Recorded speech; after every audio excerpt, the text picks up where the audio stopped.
Hey there, Mr. Redder here. Welcome back to another episode of Reddit Podcast Stories, where today, my ex-girlfriend told me that my current girlfriend was the one who sabotaged our relationship. I, 28 male, I'm really confused about the events of this last month. My ex-girlfriend Julie, who's 29, thinks that my current girlfriend Mindy, who's 28, is manipulative and sabotaged our 4-year relationship. I was in a loving relationship with Julie for the last 4 years. We met through some mutual friends. Julie and I were very compatible in terms of our love for outdoor activities and running. We have very similar lifestyles and supported each other well for the last 4 years. We've also been living together for the last 3 years. We even discussed getting married during the summer. Everything was great, and I was planning to propose to her over the holidays. However, I started to see changes in her behavior around September. She was acting distant and looked stressed out. It was quite noticeable, and I was really worried. I trust her with all my heart, and I could not imagine she would be cheating on me. However, she did spend more time by herself. Around the same time, Julie's friend, Mindy, messaged me privately and asked me if I could meet her secretly, as she wanted to tell me something about Julie. Mindy and Julie worked together, and I had known Mindy ever since I started dating Julie. I was surprised, but to be honest, I assumed the worst. I met her at a cafe after work. She asked me if things were going okay between Julie and I. She told me that Julie told her that she was planning to leave me soon. This was a total shock to me. I asked her if there was anyone else that Julie was interested in, and she told me no. Julie confided in her that she was not sure about marrying me. She told me she just had to tell me this as she did not want me to be blindsided. I was devastated. I started putting more effort into making our relationship more exciting and planning more dates, etc. Mindy was also helping me through this time and telling me more about what Julie told her. Eventually, before Thanksgiving, Julie told me that she loved me, but she wanted to take a break for a month to live alone. She said that she just wanted to live alone for a month to make sure she wanted to marry me. I was completely heartbroken. I asked her if she wanted to pursue someone else.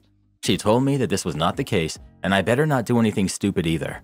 She loves me with all her heart, but she just wants to stay away from me to make sure that she's marrying me for love, and not because she is used to being with me. I didn't understand that at all. I told her that if she is not sure after 4 years if she wants to marry me, then maybe we should just break up. We had a big fight and broke up after a few days. As our lease was ending, we decided to part ways in December. She got a new apartment and I kept our old apartment and just took her name off the lease. After the breakup, I was feeling very lonely as I wasn't used to being in the apartment alone. I didn't want to keep on being sad and hence invited a bunch of friends over for New Year's party. I also invited Mindy. We had a good time, and my friends were doing their best to cheer me up. Mindy also mingled with my friends, and it was good. Mindy decided to stay back to help me clean up, and we hooked up that night. I felt guilty, but Mindy did cheer me up. Since then, we have hung out almost daily at my place. I'm still sad about Julie, but I won't lie that being with Mindy does make me feel happy. She's sweet and caring. Last Sunday, we woke up, and someone was banging on the door. I went to open it, and it was Julie. She looked furious and started yelling at me. She kept on accusing me of cheating on her. I told her I most certainly did not cheat on her, and she was the one who broke up with me. Mindy was also at my apartment. Julie was just angry at both of us. She started calling Mindy a manipulative jerk and told me that Mindy was the one who suggested to her that she should take some time away from me to understand her true feelings. I calmed her down and asked her to explain herself. She told me that ever since our marriage talk, she told Mindy about it, and Mindy kept on asking Julie if she was sure about marrying me. Mindy suggested she take some time to herself to understand her true feelings, and that I would understand and give her space. When I said no, Mindy convinced her that I was so controlling that I couldn't even give her 1 month to herself and convinced her to break up with me. Mindy told me that she did not say any such things, and these were all Julie's ideas, and she was just there during these conversations. She did tell Julie that she told me about some of the things so that I got a chance to make things right with her over the last few months. That made Julie more angry, and she started accusing me of emotionally cheating on her. Julie told me that the last few weeks have made her realize that we were meant to be together, but she now cannot believe I could move on from a 4-year relationship in a week. On one hand, I want to believe Julie, but she broke up with me for no fault of my own. Mindy was there for me when I was down, but now I also doubt her. She suddenly started talking to me out of the blue, as we were never really close before, and immediately became my support after the breakup, although Julie was her close friend. Am I the jerk to emotionally cheat on Julie? Should I have told her about Mindy's texts? Should I have not moved on from her so quickly, even though Julie broke up with me? I was just hurting, and Mindy was right there to support me. I need advice from someone with a clear mind on what's going on. Mindy played you both. It's kind of obvious from what you wrote. Yeah, the level of obliviousness from OP is kind of shocking. I bet when in several years Mindy will go full out gone girl on him, he will be all surprised Pikachu face. But there were no red flags at all. Mindy wanted her friend's man, and she knew what she was doing, telling Julie about her true feelings just to hook up with you. She's a manipulative jerk. Am I the jerk for wanting my mother-in-law to move out after she kicked out my parents? I, 45 female, live with my kids, who are 12, 14, and 15, and my husband, who's 46, and mother-in-law, who's 65. My mother-in-law moved in with us back in 2015 after my father-in-law passed because she was financially struggling. My mother-in-law is not easy to live with, and we struggled immensely at the beginning, but after a few years, we found a way to make things work. Then recently, 3 months ago to be exact, my parents, who are both 68, their house burned down, and they moved in with us while everything is sorted out with insurance and so on. My boys are sharing a room as my parents are currently staying in my eldest room. My mother-in-law has struggled with this and seems to hate my mother being around. My mother has done nothing to upset her or to disturb her. In fact, my parents' bedroom is on the other side of the house. She doesn't, however, have a problem with my father and always finds a way to hang out with him. A few days ago, while I was away for work, a massive argument happened between my mother and mother-in-law. My mother had accused her of trying to get with my father, and there were some inappropriate texts sent to my father.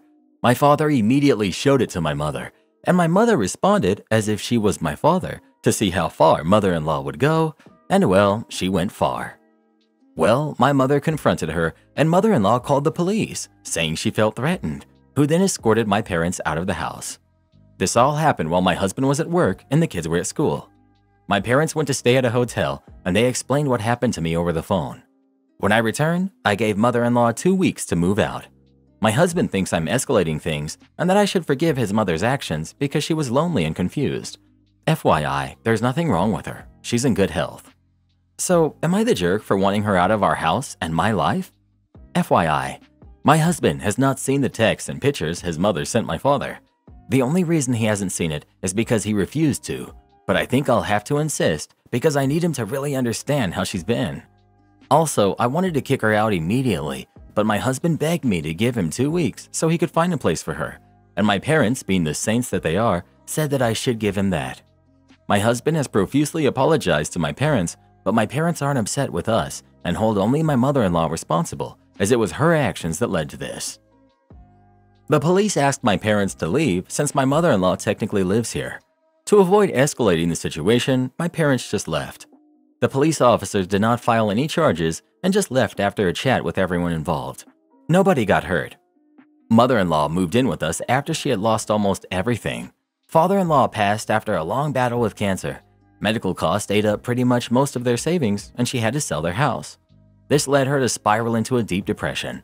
My husband was very worried for his mother, and for good reason, as she was in a terrible state at the time. So we decided to move her in with us. Mother-in-law didn't just kick OP's parents out. She called the cops on them and had them removed from the house, which reeks of mother-in-law now thinks that she's calling the shots in that house. And if OP's husband gets his way, she will. I'm gobsmacked at the delusion of the husband. She's lonely.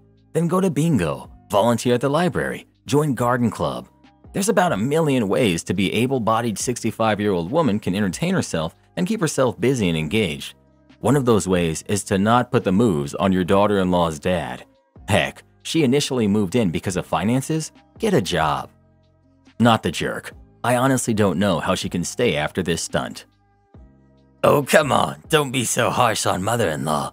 We all have needs. Am I the jerk for telling my husband to figure it out, or I was going back to my mom's? My husband works 12-hour shifts. Anything over 10, on a normal 40-hour work week, is double time, and therefore he's been working 12-hour shifts 5 days a week to save money. Now for the backstory. We have a 12-year-old, a 7-year-old, a 5-year-old, and a 4-month-old. When I was 6 months pregnant, the apartment building we were living in was condemned. Mold and mice issues that we didn't know about due to having 3 cats and the mold not being visible. We were put up in a hotel until about a week before my due date, during which time we searched for housing and found nothing. We ended up having to stay with my mom. I had my daughter a week later, and my husband found us a place 2 days later. Now, it's important to note that I begged him to just let us stay at my mom's house when he told me where he had got us a place. For one, he works all the time, and he wasn't able to take time off, so I wouldn't have help. And for two, the school district in the area he was moving us to is partial remote learning. Short staffing, so the kids were only going to be at school twice a week and the rest at home because it rotated between kids. So not only was I going to be caring for a newborn alone, but I would also have to deal with schooling my other kids. One who has a heavy IEP and strong learning disabilities, and I knew I would not mentally have the bandwidth to do this. But my husband insisted because he didn't want to live with my mom and because the place he found us was in the house next to his best friend. He used the excuse that if I needed anyone, his buddy's wife was right there and I could have playdates because she has 5 kids. I wasn't interested in any of this, but he still insisted and made me feel like I was being irrational for wanting to give up a housing opportunity to stay at my mother's. But regardless, we have 5 people now living in a 2-bedroom tiny apartment, paying $1,600 a month with nothing included. It's so small that we can't even fit a dining room table for the kids to eat, and they instead eat on the couch, which doubles into my pull-out bed. Since we moved here, his friend and his kids are always here. Since the day after we moved in here, those kids have been banging on my door 3 to 4 times a day looking for my kids and waking up the baby every single day. Every night when my husband gets out of work, his buddy calls him outside at least twice, going on store runs, dump runs, or just to hang out for no less than 2 hours. They're constantly loud, and his buddy is always firing off rounds in the yard, as well as us being right on a river, so I don't even trust my kids going outdoors. I've brought up all of these points several times. I'm always met with a, "Babe, it'll all be fine. I'm saving money. We won't be here forever." That's it. I had 0 time to recover from birth, and I'm so exhausted, mentally and physically, that I'm having serious doubts of my marriage because of the constant resentment. 14 years, and I've never felt like this before. And last night, I ended up snapping because I needed a break. I passed the baby off to my husband, and I went outside to take a breather and be alone. Literally the only place that's possible. And as soon as I walked outside, his friend saw me and walked over to talk to me and asked where my husband was because he needed to run to the store and wanted to know if he wanted to go. My husband ended up going. I got a total of maybe 30 seconds of alone time. So I lost it and told him he had 2 choices. Get us the heck out of here because my mental well-being is at stake, or I was going back to my mom's. He says he doesn't understand what I expect him to do because there's nothing available. I told him, figure it out. Now he says I'm putting too much pressure on him because he's stressed too, and apparently it's all he thinks about. But I can't do this anymore. Am I the jerk? Edit. I have a job. I'm not worried about money, and he shouldn't be worried either. So I'm not sure why he's working so much overtime every single week. He brings home enough to cover all the bills in one paycheck with doing overtime in just 1 week. Adding my weekly paycheck of roughly $580 and we're set. The issue is that we can't find other housing. The reason I want to go to my mom's is because she has 3 extra bedrooms and she has told us repeatedly to take them.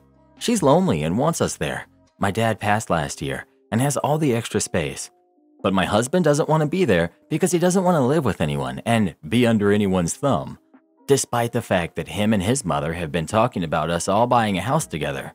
So it's just an excuse he's giving me. This was not how it was in our last place.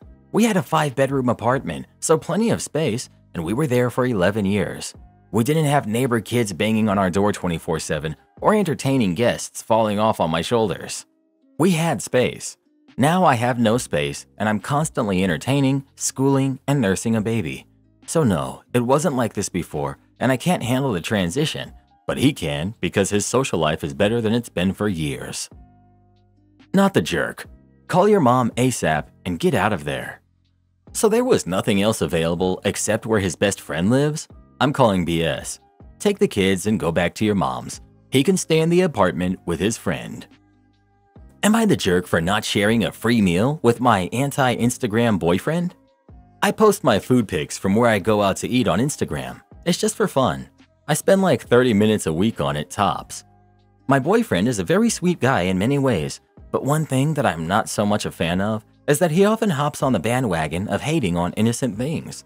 Not just not liking something, but making sure everyone knows he doesn't like it, even if nobody asked.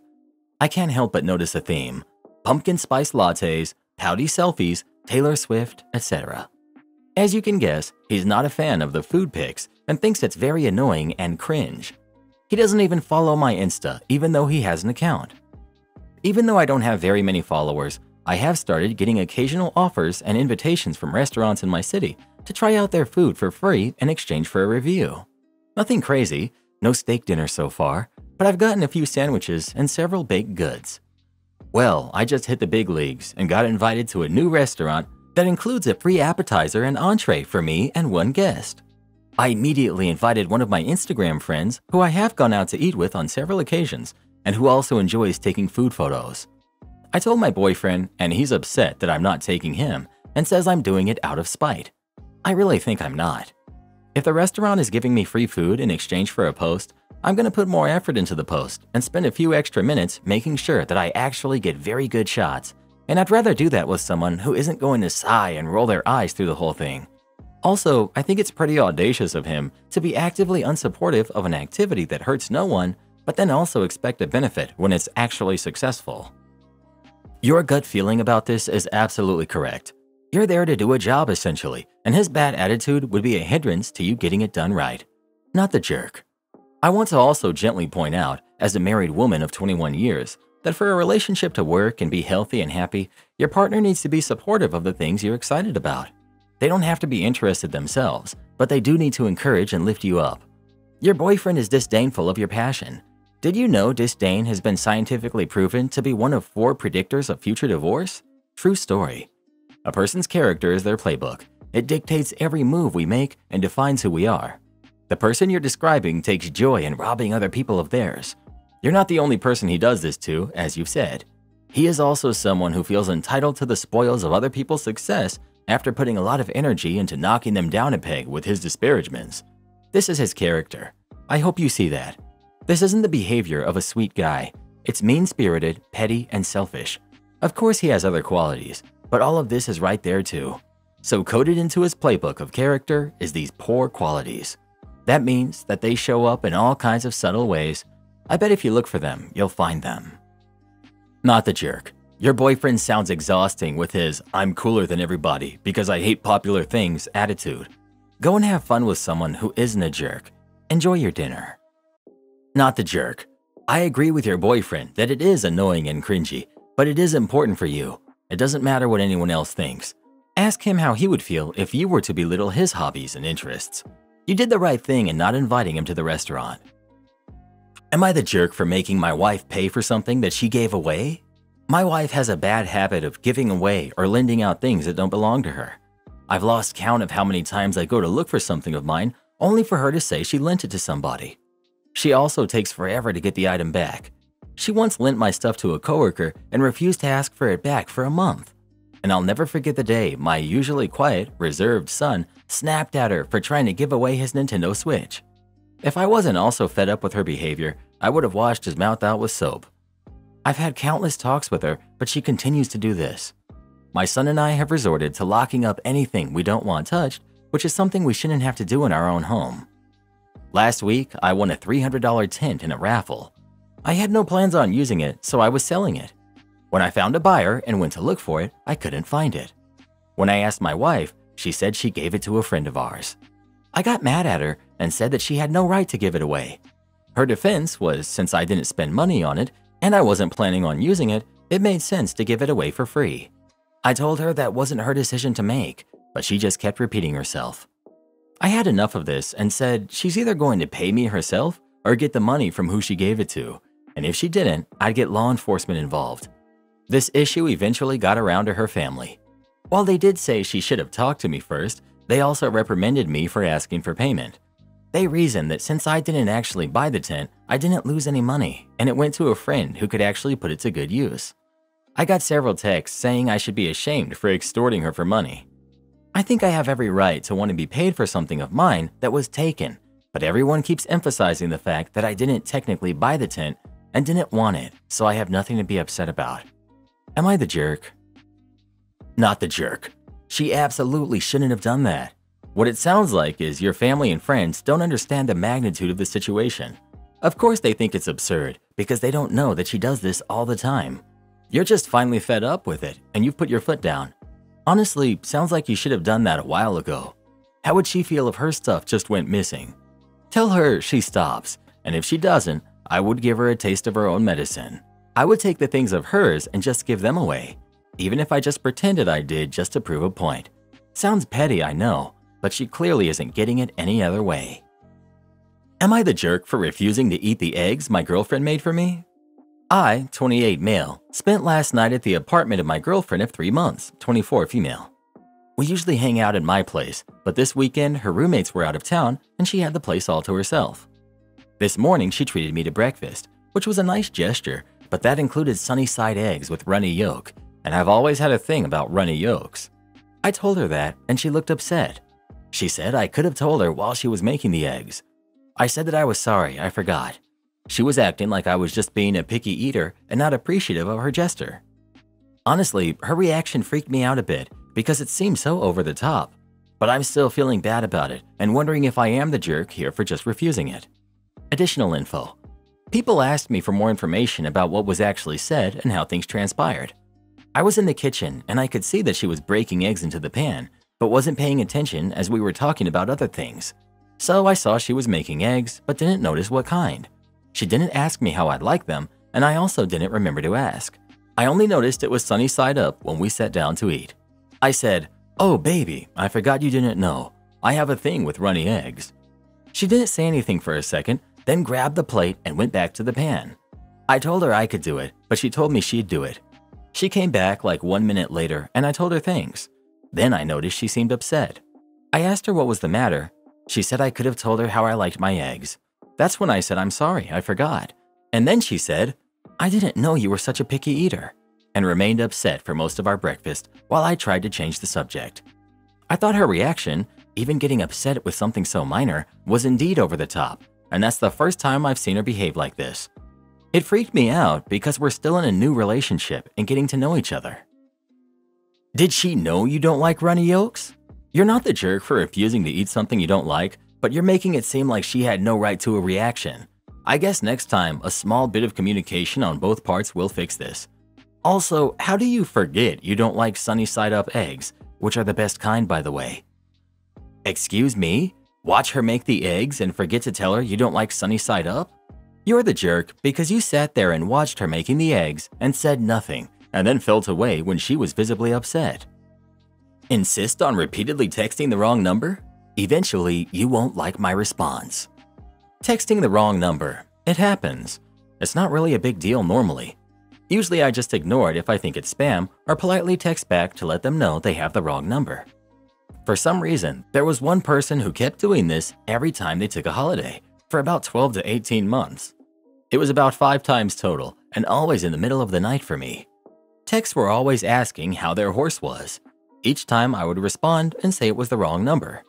Each time the person would write back and apologize, saying that where they boarded their horse had a number 1 digit different, hence the mistake. Again, I get that it happens, but after twice, wouldn't you just program the correct number in your phone? When it happened a 4th time, I politely texted back, asking if they were ever planning on actually programming the correct number in their phone. They replied saying yes, they would do that immediately. I was about to block the number, but I decided to wait and have some fun if they texted me again. Predictably, a few months later, they did. "Hi, just checking in to see how my horse is doing. I hope he's okay." Me. Unfortunately, he's not doing well. I tried calling in the large animal vet, but they said he's not going to make it.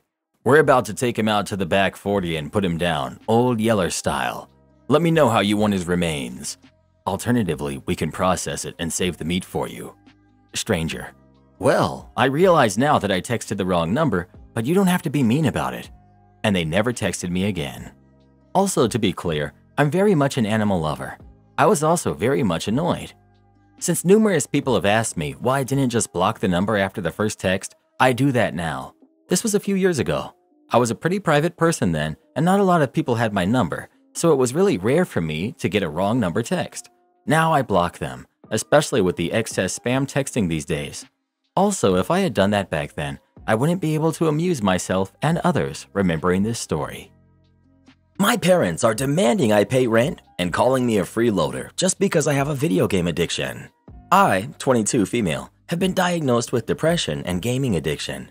I hold a stable job making a very good salary, and I've moved back in with my parents to save up for a down payment as well as their general concern over my mental state. To be frank, I have no hobbies other than gaming, and the only social life I have is playing games with IRL and online friends.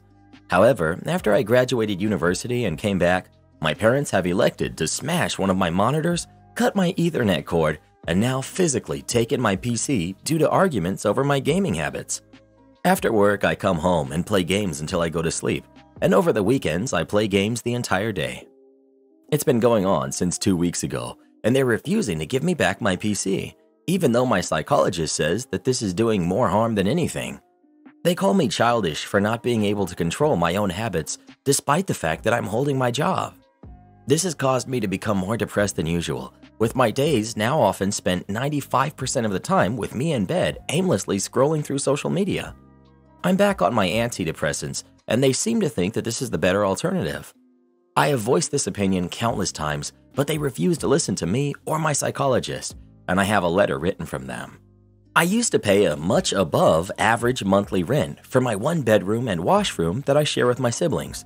However, this month I refuse to pay my rent since they're treating me like I'm a kid. And as a kid, they don't have to pay rent. They're now calling me a vindictive jerk and a freeloader because I'm no longer contributing to the household. Edit for info. Some answers to questions I see in the comments. I moved back since I live in the same city, and the logic goes, if you're paying rent anyways, might as well pay it at home to keep the money in the family.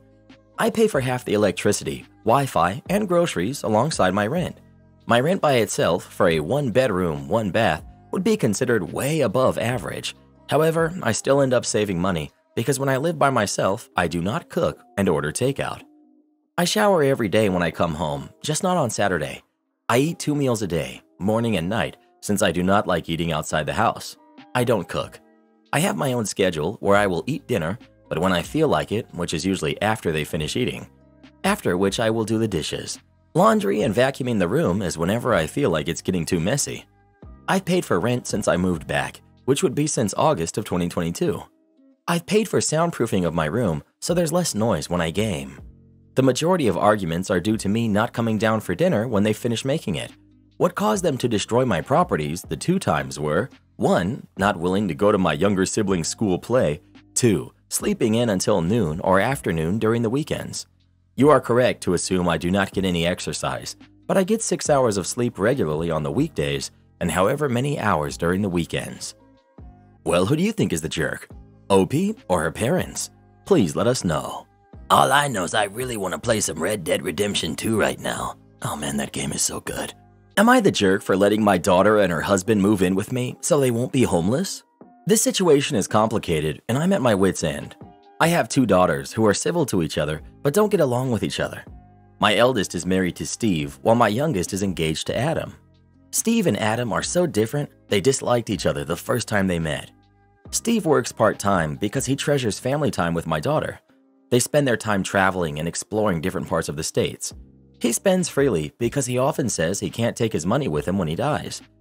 Adam is an executive, and for his side business, he owns several dozen properties. He works about 80 hours a week at both jobs because his philosophy is that he wants to make as much money as possible while he's young so that he can retire early. Steve thinks Adam is a corporate shill and basically blames him for everything that's wrong with society. Steve said that Adam is actively keeping people from buying homes and making them dependent on him. Adam thinks Steve is a slacker and has told Steve people like him who do the bare minimum but expect handouts are what's wrong with society.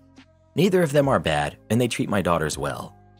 I retired last year due to my health, so Adam built a house for me so that I can live comfortably. I was able to customize everything in the house to fit my taste. Adam owns the house, pays for all of the utilities, and charges me $1 a month for rent. Part of our deal is that no one else can live in the house but me. He was very clear about this. Steve recently lost his job, so he and my eldest are living off of her single income. As you can imagine, they're struggling. My eldest recently called me crying because their savings are almost gone and they can't make next month's rent. She asked if she and Steve could move in with me until he finds another job. I live on a fixed income, so I don't have money to set them up in another apartment. She's my daughter, and I couldn't let her be homeless, so I let Steve and her move in. I gave them strict rules and a time limit on when they had to move out. I didn't think my youngest and Adam would even find out about it because they live in another state, but somehow she found out.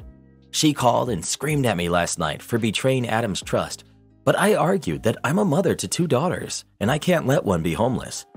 I told her about the rules and time limit and begged her not to tell Adam. She hung up on me, so I don't know what's going to happen. I know I went back on an agreement, but I had a good reason. Edit. I couldn't add many details in the original post because I was afraid of going over the character limits. Adam pays the taxes and utilities on this house, but because it's the only house he has in this state, he keeps its financials separate from the rest of his properties. Also, he doesn't really have anything to do with the house. Instead, he gave it over to my youngest to take care of, so she handles all the bills and maintenance and pays them out of an account he set up. She noticed the increased utility costs, which is when she called. We just spoke again, and I laid my soul bare to her. I know I was going back on our agreement, but it was to keep her sister from being homeless. We had a lengthy conversation, and in the end, she agreed not to tell Adam. She'll cover the increased utility cost out of her own pocket so he won't notice it. In exchange, her sister and Steve will have 3 months, then we'll have to move out. I originally told them they had 6 months. I'm lucky to have such a compassionate daughter. Thank you for taking the time to read my post. Some of the comments were very hurtful, but some were helpful. You made me realize I should have called my youngest at the start and asked. That would have saved a lot of tears.